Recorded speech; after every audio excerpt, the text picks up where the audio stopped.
Hi Virgo, welcome and this is your reading. Be open-minded po, hindi po halos lahat makaresonate. Kaya piliin nyo na lamang and thank you nga po pala sa mga nag-subscribe. Lalo-lalo na sa mga bumabalik, marami pong salamat. Give me the message for Virgo.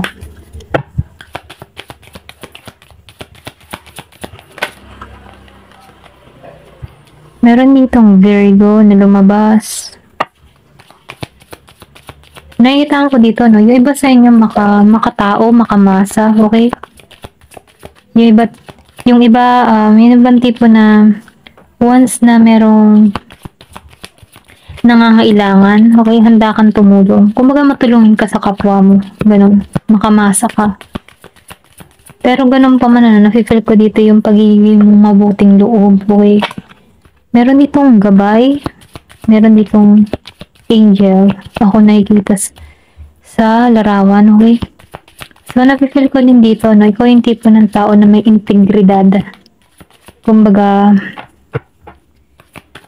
once na meron kang mga sinabi, pinaninindigan mo, okay? Meron kang takot sa Diyos.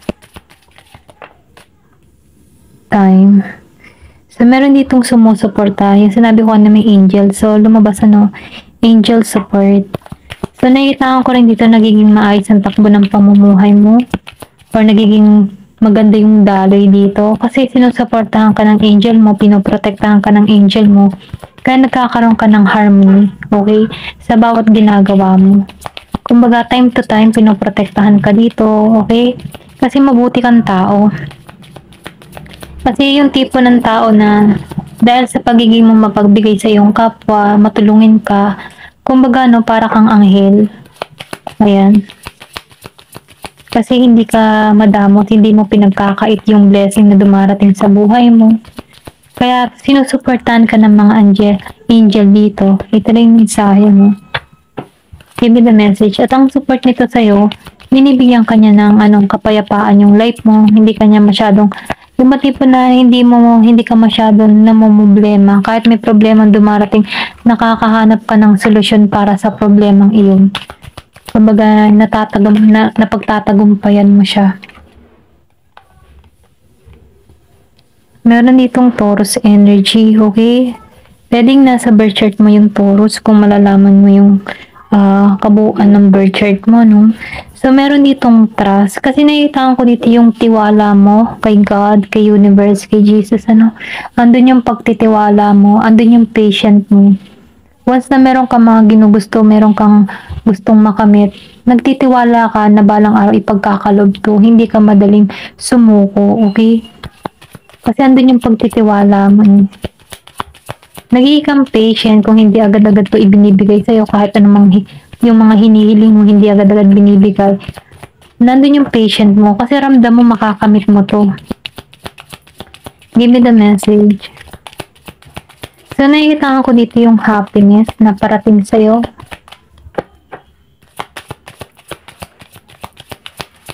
Give me the message.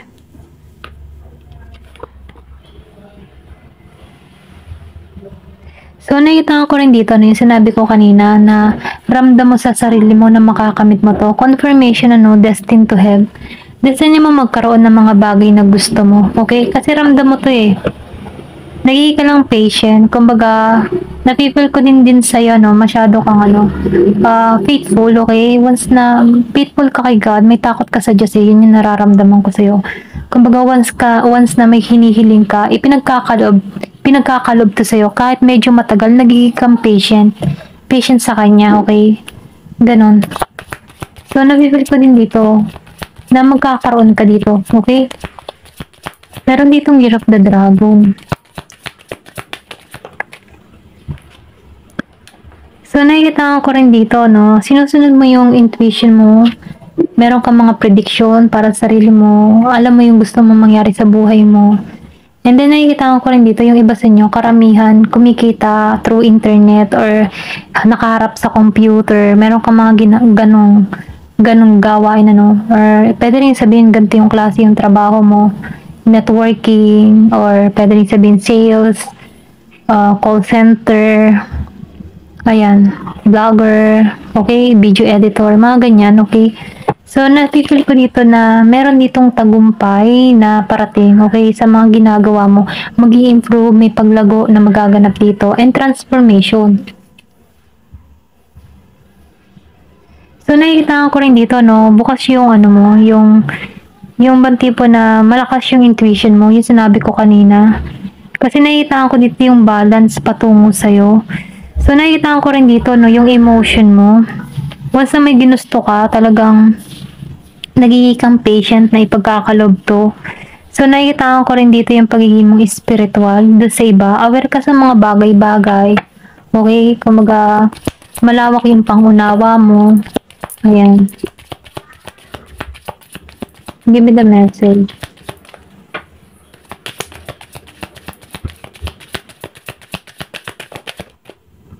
Jupiter.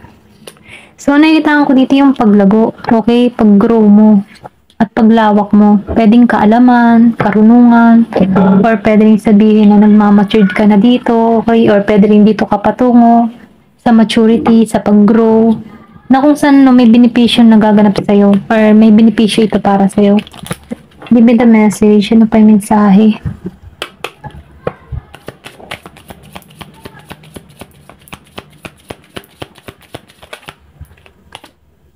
Insecurity. So, yung iba naman sa'yo, na-insecure sa'yo kasi yung sa takbo ba ng pag-iisip mo, kung paano mo dinidisiplina yung sarili mo, kung paano mo pinatatakbo yung buhay mo, okay? Kumbaga, no, andito ka sa right path. Kumbaga, kahit masama yun ang gaganap sa'yo, hinahanapan mo to ng maganda para hindi ka maapektuhan sa masamang nagaganap sa'yo. Dahil dito, no, maraming tao na insecure sa'yo, or pwede rin sabihin sa paligid mo, katrabaho mo, no? Kasi napaka-positive mo. Kumbaga, naiinis sila sa pagiging mong positibo. Kung paano mo tingnan ang buhay. Give me the message.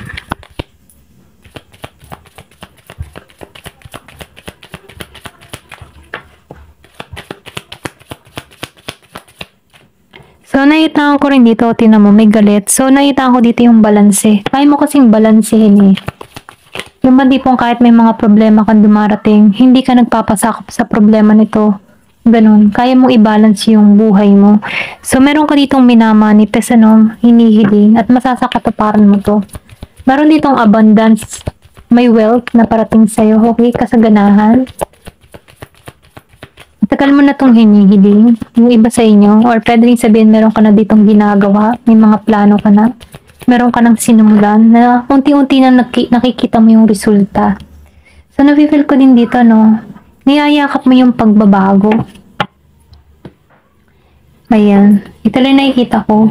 Kasi yung emotion mo, andun eh, kaya mong i-balance. Kumbaga, no, hindi ka rin pikon. Ayan, ito lang nakikita ko. Hindi ka pikon. Pwede magaling ka din sa communicate. Okay?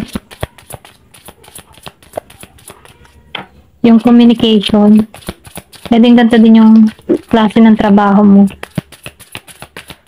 Yung chat supporter, mga ganun. So, nakita ko dito, no, control mo ang buhay mo. Hindi ka madaling mamanipula, hindi ka kayang kontrolahin ng iba, okay? Kontrolin ng iba, ganyan. Kasi meron kang integridad eh. Kasi nagiging kang totoo sa sarili mo, okay? Ito lang nakikita ko. At yun yung hindi kaya ng iba. Kumbaga, kahit makasakit ka, sinasabi mo, or pwede rin sabihin na once na ayaw mo din ng nagsisinungaling ka, no? Ito rin nafe-feel ko, tapat. So, nakita ko rin dito, confident ka eh.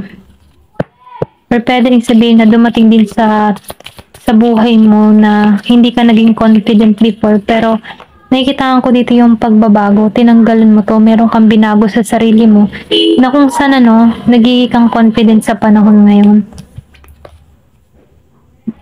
Kasi nakikita ko dito may binago ka sa sarili mo, okay?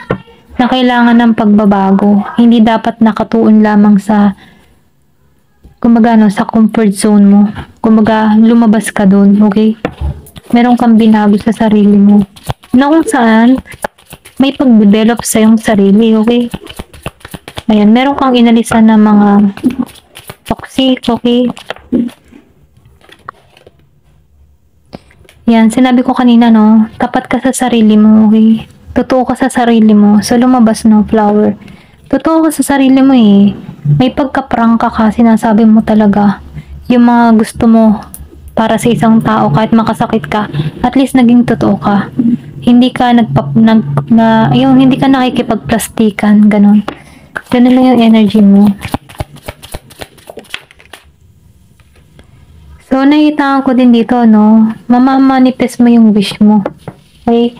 Kumbaga, masasakatuparan mo kung ano man yung hiling mo. Yung sinabi ko kanina, no, alam mo yung gusto mo mangyari. Alam mo yung pakaramdam mo makukuha mo to. Pakaramdam mo makakamit mo tong mga bagay na to. Pakaramdam mo magkakaroon ka ng magandang at maayos na buhay, mga ganun ba? Or magkaroon ng bahay, sasakyan, mga ganyan. Pakaramdam mo na kung saan alam mo, ipagkakalob to sa'yo kasi may pagtitiwala ka kay God, kay Jesus, kay universe, kung ano man yung religion mo. Alam mo, kaya nakikitaan ko dito, destiny mo na magkaroon ng mga bagay na ninanais mo kasi alam mo ramdam mo to na ipagkakalob kasi andun yung pagtitiwala mo sa Kanya. Ayan. Ito lang yung nakikita ko. Ayan. Bye-bye. Thank you for watching. Love and peace.